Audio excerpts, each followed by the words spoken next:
Assalamualaikum. Hai semua. Dalam tutorial kali ni Umi nak share satu menu breakfast ala-ala hotel gitu, iaitu souffle omelette. Hanya menggunakan 3 bahan sahaja dah boleh dapat omelette telur yang super gebu dan cantik seperti ni. Padang jemu kan asyik makan roti telur, telur separuh masak, menu-menu berat macam nasi lemak, mi goreng semua tu. Apa kata anda cuba resipi yang sangat-sangat mudah ni. Hanya berbekalkan beberapa tips dan teknik yang betul, insya-Allah boleh jadi sempurna sarapan berhasiat anda. Tengok tu, nampak lembut, gebu, jiggly sangat kan? Jom ke dapur. Umi nak sharekan step by step berserta tips-tips penting yang telah Umi highlightkan di sepanjang video ni. Jadi jangan skip untuk dapatkan poin-poin penting tu ya. Bahan utama yang kita perlukan ialah 2 biji telur, tak kisahlah grade apa pun. Yang Umi gunakan ni grade A, tapi pastikan telur yang kita guna tu ialah telur yang segar dan baru supaya mudah nak asingkan putih dan kuning telur. Asingkan kuning telur dalam 1 mangkuk kecil dan putih telur dalam 1 mangkuk besar.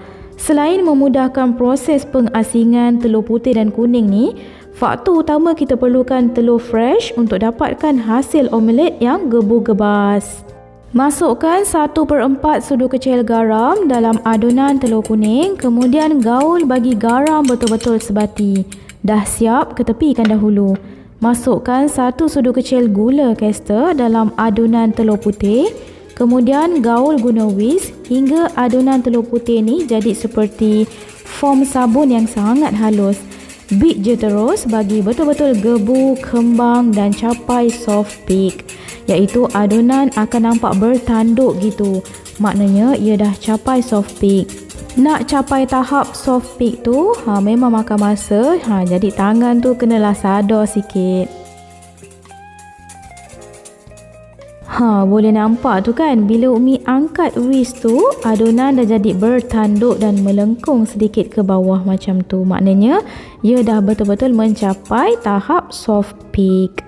Kemudian masukkan adunan telur kuning yang telah kita sebatikan tadi. Gaul adunan putih dan kuning telur ni hingga betul-betul sebati dan sekata sepenuhnya. Gunakan spatula dan gaul tu guna kaedah kaup balik macam yang Umi tunjukkan tu. Bila adunan telur dah bercampur rata dan sebati, ketepikan dahulu. Panaskan non-stick pan yang leper.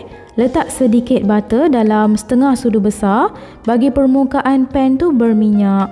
Make sure gunakan non-stick pan yang masih elok dan tak ada calar-bala ya, supaya omelette kita nanti tak melekat di pan bila diangkat. Okey, butter pun dah nampak cair tu. Ratakan di keseluruhan pan, barulah tuang adunan telur perlahan. Kemudian gunakan spatula yang lembut untuk kita ratakan adunan telur ni bagi nampak kemas.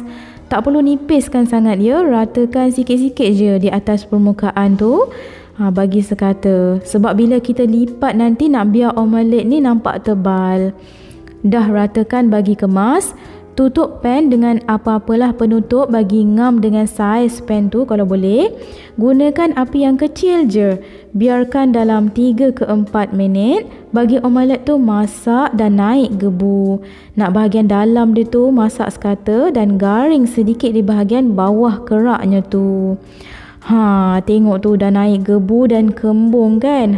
Permukaan omelette pun tak basah, maknanya dah hampir nak masak tu.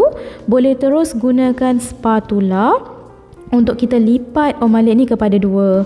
Perlahan-lahan ya sebab panas. Kemudian matikan api. Cantikkan lipatan tu guna spatula ya, lagi senang dari sudip.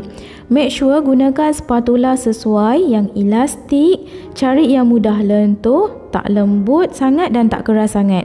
Angkat sikit bagi bahagian tepi-tepi tu bersentuh dengan pan. Bagi bahagian tepi tu masak sekata dan bentuknya cantik. Kemudian boleh angkat sikit, rapatkan omelette tu di tepi pan. Sebab pan tu masih panas lagi kan, jadi kita nak bahagian tepi tu masak sikit ya. Siap dah souffle omelette by Umi. Dalamnya lembut dan gebu ya amat. luarnya pula crispy gitu. Makan macam tu je pun dah sedap. Lagi-lagi bila dimakan panas-panas, moist, mencair dalam mulut. Jom cuba breakfast yang super duper simple, cepat dan sedap ni. Sekian sahaja dalam resipi kali ni. Jumpa lagi di episod akan datang. Jangan lupa subscribe, like, share, tekan lonceng pertama untuk dapatkan resipi terbaru hanya di channel Umi Atia Atif Kitchen. Assalamualaikum. Bye.